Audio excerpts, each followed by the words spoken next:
Good afternoon, everyone, and thank you for joining us today. I know everyone has very busy schedules as the end of the school year is quickly approaching, so we really appreciate everyone taking the time to learn, hopefully, with us today. My name is Brian Thomas. I'm the voice from last week's introductory webinar. As we discussed then, our topic for today's webinar is development events and the challenges presented to them by the COVID-19 pandemic. And we're going to discuss ways to assess and evaluate responses and transitions accordingly. Before that, I'd like to discuss a couple of logistical items. So by default, your audio should be set to use your computer's audio, so the speakers and microphone on your computer. Hopefully, all of you who are doing that can hear me now. If you choose, you can also use your phone's audio. So if you click phone call, a phone number will appear with a passcode. If you call and enter that passcode, you will use your phone's speakers and microphone. Lastly, at the end of the webinar, we will have time for questions. There is a question box where you can type your questions, or I will unmute everyone and we can all hear questions verbally. Before we begin, I'd like to hand it over to Tiff to lead us in prayer. Good afternoon, everyone. Tiffany Hayden here. Let's begin with the Hail Mary today. In the name of the Father, Son, and the Holy Spirit. Amen. Hail Mary, full of grace, the Lord is with thee. Blessed art thou among women, and blessed is the fruit of thy womb, Jesus. Holy Mary, Mother of God, pray for us sinners, now and at the hour of our death. Amen. In the name of the Father, Son, and the Holy Spirit. Well, I'm glad that you have joined again today. If you were able to join last week for the introductory, I'm also happy to see we've engaged some new people over the last week, and we have had a lot of email interest in putting together one-on-one plans for schools starting where they are currently. This obviously is a very timely concern for all of us, and I did an internal survey a couple weeks ago, and what that survey told me was that 86% of the schools that participated in the survey have an annual gala or large-scale fundraising event. Usually schools were having somewhere between 2 to 4 large-scale events each year. So I know this effect just runs deep. 57% of the schools that responded said that that galas and large-scale fundraising events were their single most successful tactic for raising money, and then 75% of those of the whole group responding said that they were faced with either postponing or canceling an event. So this is obviously timely and relevant, and I think that we'll be forced to look at things that maybe we hadn't considered previously. So I'm excited for today's topic. As we spoke last week, this is one tract of 3. So we said we would address large-scale events. We said that we would also talk about alumni and community engagement. And then lastly, also major donor engagement. So this is one tract of 3 that we will address over the next several weeks. And Brian and I were talking earlier that this may be the first of 2, depending on some of your response in what we need, if we need to go deeper after today or there's more intel desired. So thank you, Brian. Thank you, Tiff. Okay, so looking kind of at a high level, the landscape and the challenges that the COVID-19 pandemic presents. We know that schools are unique as institutions in that they have a variety of public events throughout the year that have different end goals. So I'm thinking of Back to School Night that is there to build new community for new students and parents, and then also strengthen community for existing students and parents. We know there are galas and other specifically development-related events that are there not only to steward current relationships and celebrate key donors, but also invite new supporters into the community.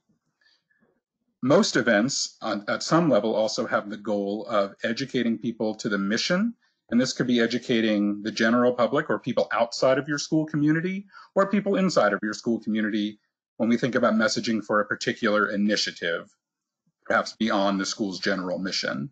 And then, of course, a number of events we host throughout the year are geared toward raising funds.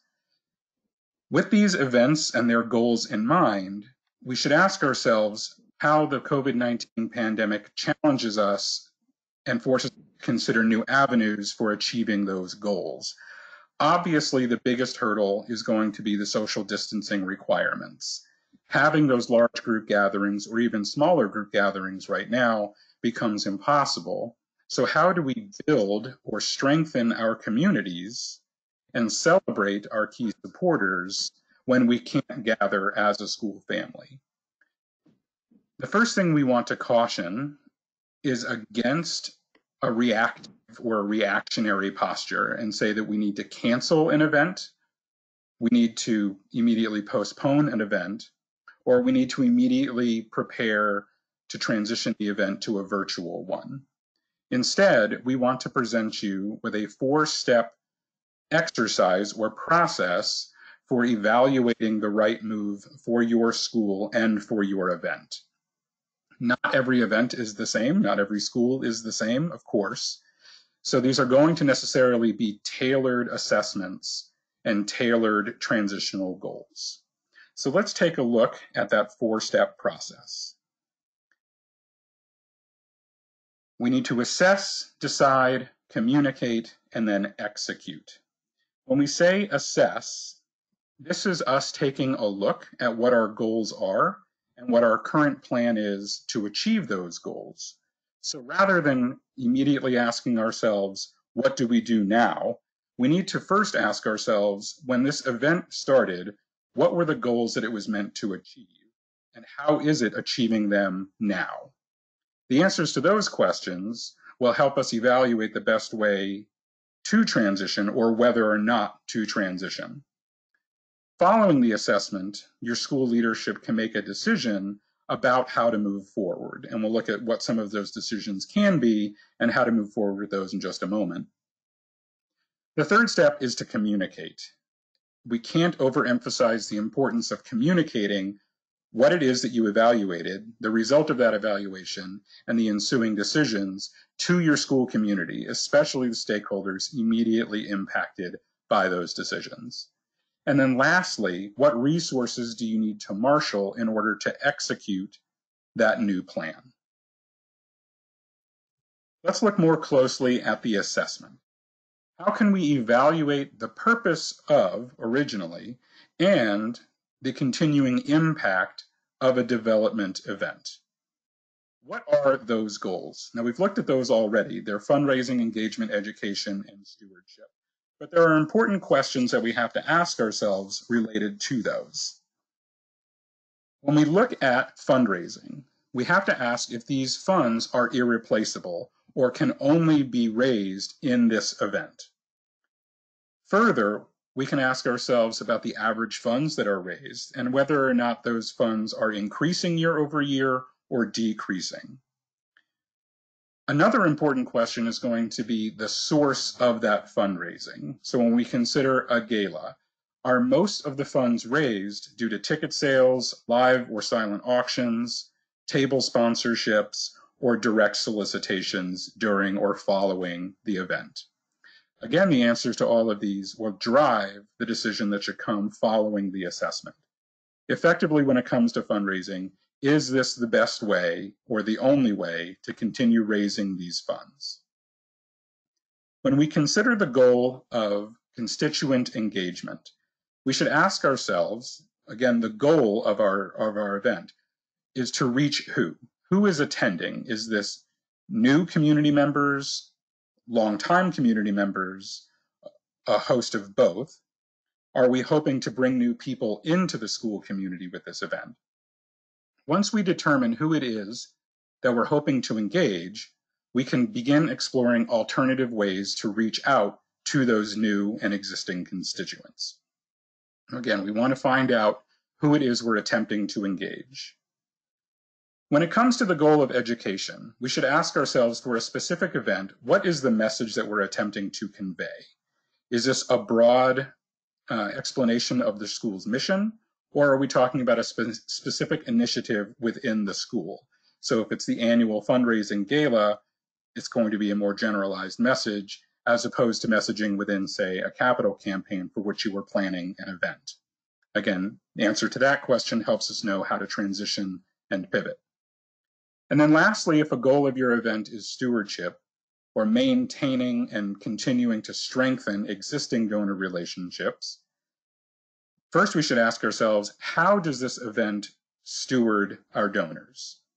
Is there a recognition of some kind at the event, a donor wall, etc.? And are there alternative ways to steward these donors? Does it have to be at this event, or could we explore other ways of accomplishing that? These key questions, again, will help you make a more careful decision about whether or not to transition and how to best transition this event. As we begin looking more closely at this assessment, some important questions to ask ourselves if we're considering an event that has just recently passed or is coming up and we're unsure of how to respond. Careful questions such as how much money has already been raised through table sponsorships, ticket sales, other direct donations, and what resources has your school already committed to this event. Another important question is related to your staff. What is your current staffing bandwidth? So do you have the staff that is necessary to execute a transitioned event? And does your staff have the skills necessary to execute? And then finally, if this event is upcoming or recently passed, can or should the timeline be altered? Obviously, if it's passed, it's too late to change the initial timeline. But if it's coming up, what are the consequences, both pro and con, to postponing that timeline?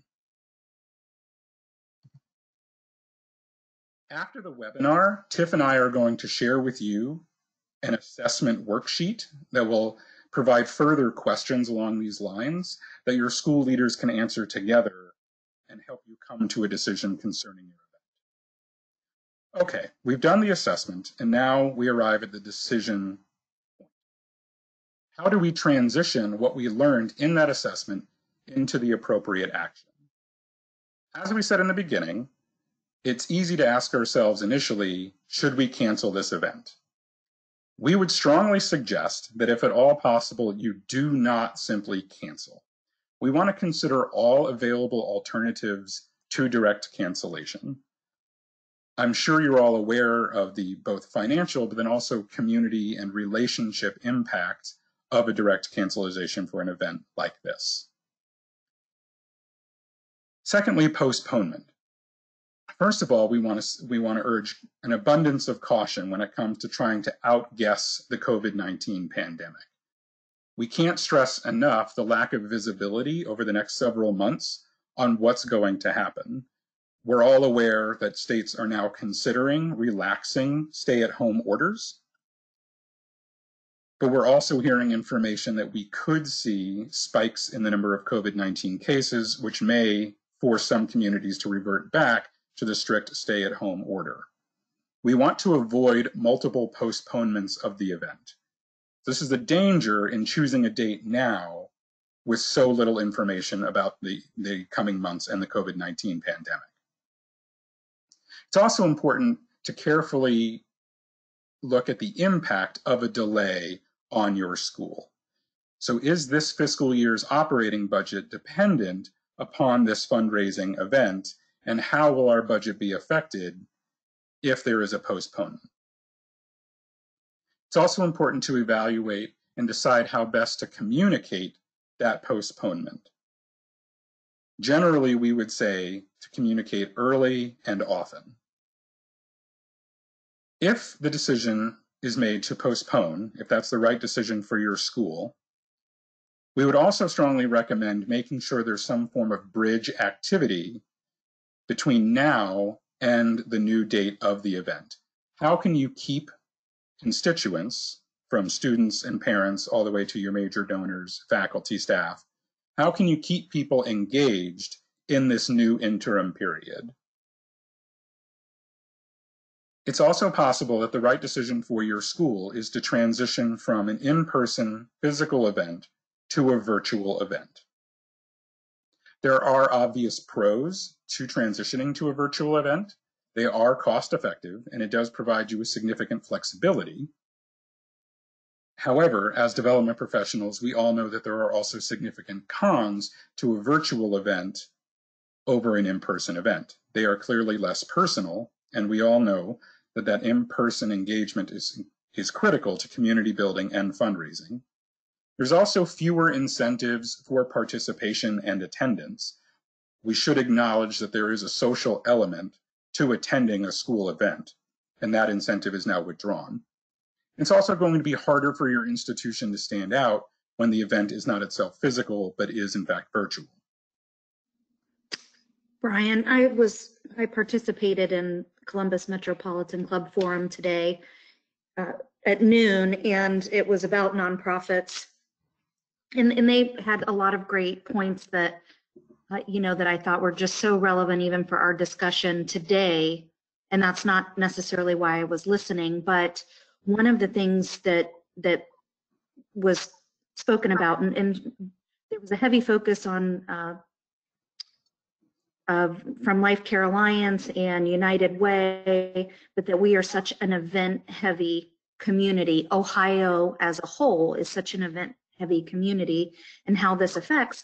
But that they rounded back to that a little bit later and spoke to the fact that it's really, there's an inequity in how folks can participate in virtual events. And so I know for us, we're talking today about fundraisers, canceling, postponing, retooling for virtual fundraisers, addressing all of that. But I thought it was an interesting point of view, because I know I have experienced, and almost everybody on this call will have experienced, those who want to be engaged but might not be able to buy the ticket or buy the auction item or something like that, but we find a role for them, and so they can participate and be engaged.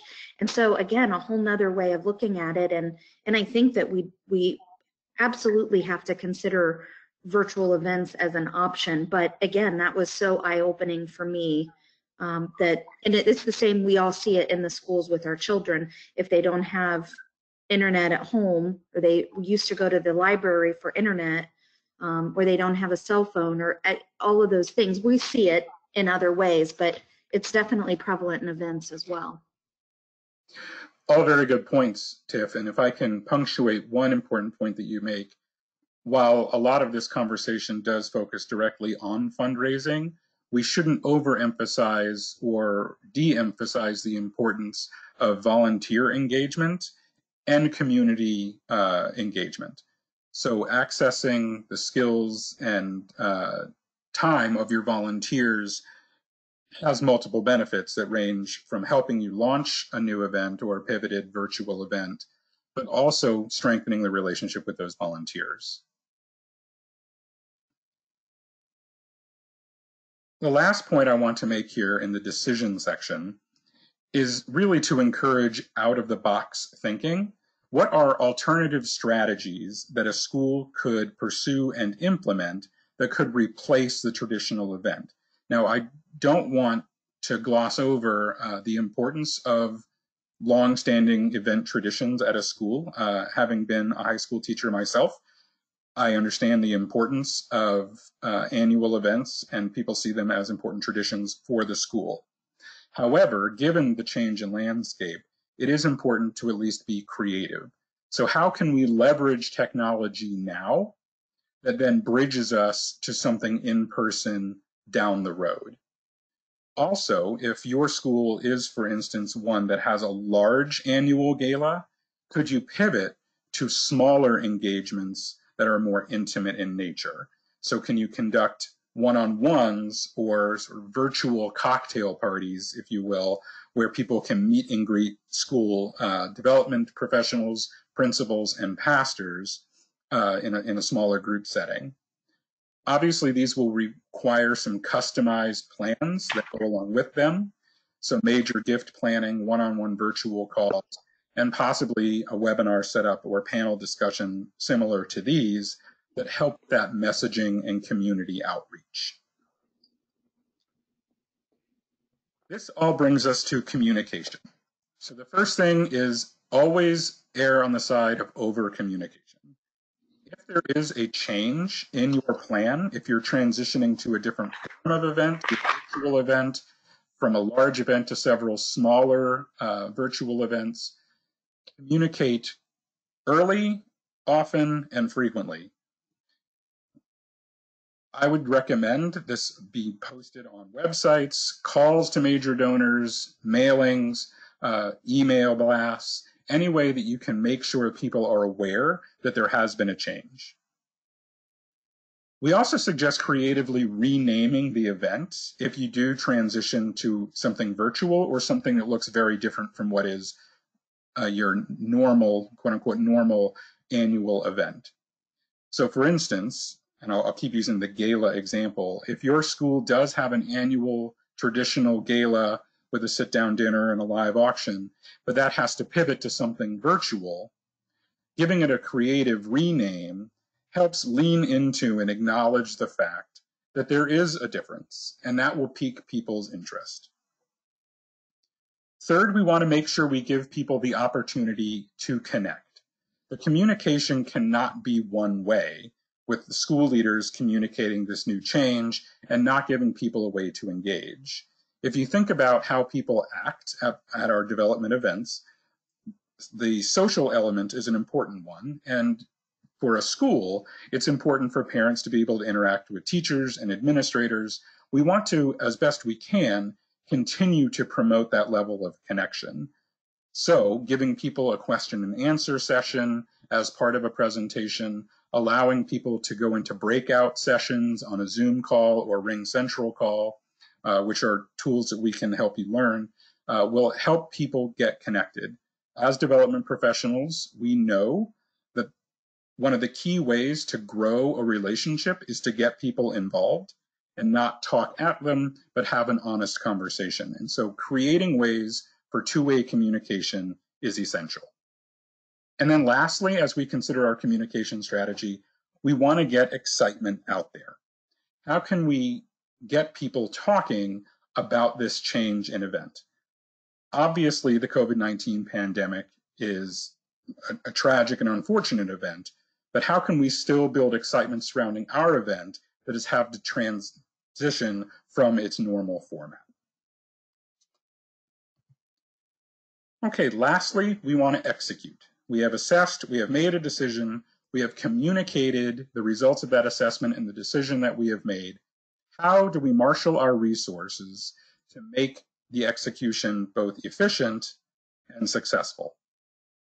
Let's talk about securing our sponsors. It's possible that an event has passed or you have an upcoming event where people have already volunteered to act as sponsors. We want to be transparent with those individuals. It's also entirely possible that if you haven't reached out to potential sponsors yet, you are planning on doing so soon and they're expecting that outreach because they're annual supporters. Again, be as transparent as possible. We are having to pivot in this way because of the COVID-19 pandemic. We want to continue building our community and expanding our cultural outreach as an institution. Can we continue to count on your support? It may be necessary as you're securing new sponsors to look at new forms of recognition. Your school may have a donor wall. You may cycle through top donors at your evening gala. However it is that you are currently stewarding and recognizing those gifts, we may need to think outside of the box on new ways to recognize top donors if the event is going to look different. So for instance, if there is a virtual event, can we pin a banner on top of the event at certain points that recognizes top donors? Can we have streaming information at the end of the event thanking top donors? It may be that a traditional mail out thanking specific donors is also appropriate. Really just transitioning so that those top donors still feel thanked. The transition to a virtual event, again, if that is the right decision for your school, does allow for some evaluation of who is invited to participate. And this can go in one of two directions. First of all, the online event does allow you to cast a wider net. What might have been a 100 to 200 person gala in person could now be a 400 or 500 person virtual event, given that the logistical constraints are different. Obviously, that gives you the benefit of being able to communicate and engage with more individuals. However, there are benefits to going in the other direction as well.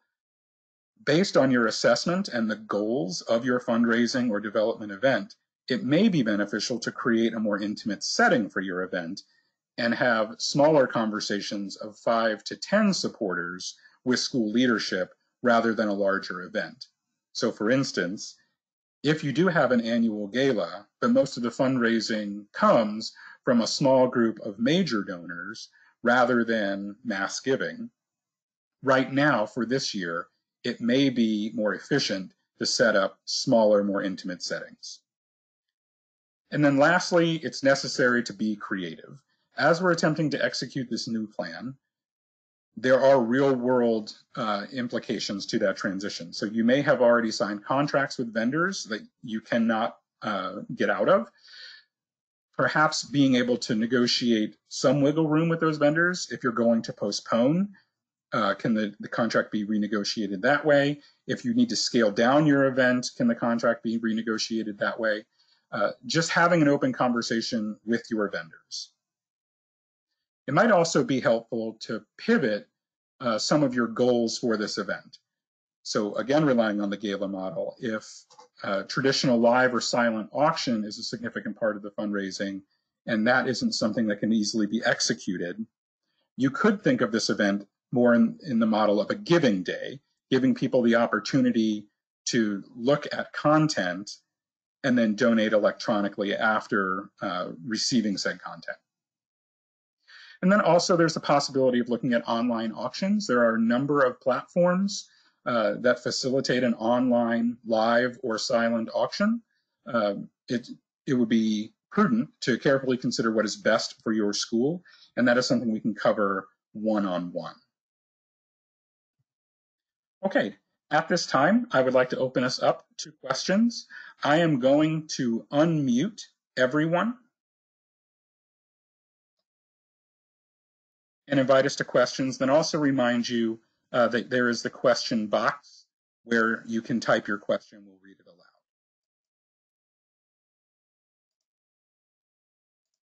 Okay, everyone should have the opportunity now to unmute yourself.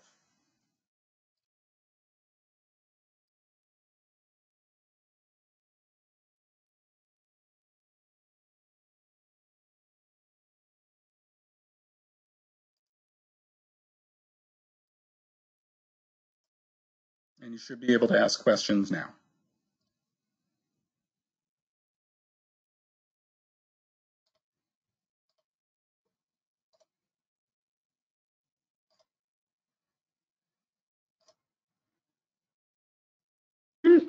This is Tiffany. I'm curious what you've seen in the world of virtual events, both recently and prior to this health crisis. Thanks, Tip. So in my personal experience over the past few weeks, I have been involved in the execution of a couple of different kinds of virtual events. There is a scholarship foundation in the Twin Cities that supports Catholic schools that is currently engaged in a capital campaign, and they were planning a donor gathering or a potential donor gathering at the board chair's home just before the shelter-in-place order came into effect in Minnesota. It took a couple of weeks, but we were able to pivot and had a virtual event It was important, obviously, that we shifted kind of the flow of the evening and have kind of scripted content to keep engagement high. But it was an incredibly successful pivot on the part of the foundation. The donors were very pleased, and we can, if that is the right choice for your school, we can certainly share some of how that event went and best tips and tricks to execute fully. I was also able to participate in a large online gala from another foundation that supports Catholic schools. It was essentially a lot of pre-recorded content with some live updates in between from the foundation's president. And then they did have a live online auction, and it was a successful fundraising event for that foundation. So foundations, schools, hospitals are having success in these transitions.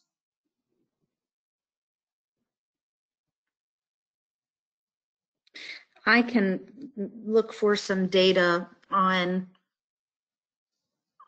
auctions. I think for the most of the schools that I'm more closely involved with have auctions. Their largest items are trips or experiences. And so that's really tough. I think when we were 2 weeks in, it would have been one thing. Everybody still had a hope for just a mass opening, you know, like opening the floodgates. But I think that would be a challenge now to move those sorts of things, international trips and, you know, even trips to Disney World don't necessarily look the same right now. Yes, there's definitely a lot of transition happening. We had a couple of questions get sent in. So Claire asked, are there programs that you would suggest for collecting funds online with a low fee? And then asked if that's something that's better discussed one-on-one. It is something that we can discuss, Claire, one-on-one for sure. The best program for your school is really going to depend on the makeup and particular needs of your school. So as we continue scheduling our one-on-one calls with the Office of Development and Planning and your school leadership, we'll definitely make sure that that's on the agenda to discuss. Jackie asked that in terms of alumni engagement, have you witnessed any virtual reunions? I suppose humorously, I was just invited to a virtual reunion. So I have not myself witnessed that yet. Perhaps I should attend this virtual reunion from my school. I imagine it will go similarly to the virtual quote unquote cocktail party that we helped execute in Minnesota. But I can find some examples and we can share that in our weekly newsletter. Lori asked, where did your question go, Lori? What would you advise schools who are very concerned to reach out for additional asks for events when they have families who have a tough time just paying their end of year tuition? Absolutely, Lori. That's a very, very good question. We want to be, of course, pastoral and sensitive to that above all else. So as you as the development teams for your schools or the principals and pastors begin reaching out to families, we strongly suggest that the initial conversation be a wellness check-in. How is your family? And can you, through your school community, find out who is in fact in those situations? And that will guide your conversation. So the more technical answer is we'll want to do one-on-one research with your families and make sure we craft the appropriate conversation if there's going to be an ask. Otherwise, I think it's best to start with a wellness check-in.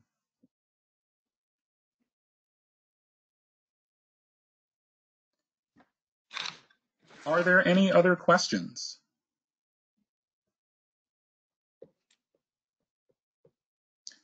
Okay, well, I appreciate everyone's attendance here today. We are going to send out the recording of this webinar. In addition, we're going to send out the event assessment worksheet that you and your school leadership can complete. I would also encourage you to complete the e-survey that went out last week if you haven't yet had a chance.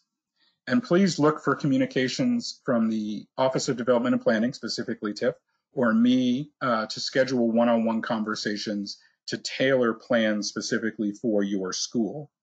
If you have any questions, please don't hesitate to reach out to us directly. There is Tiff's communication information and mine. Also, feel free to reach out to Andrea Pennell, who leads the Office of Development and Planning. I look forward to continuing to interact with all of you and to support your schools. Thank you so much.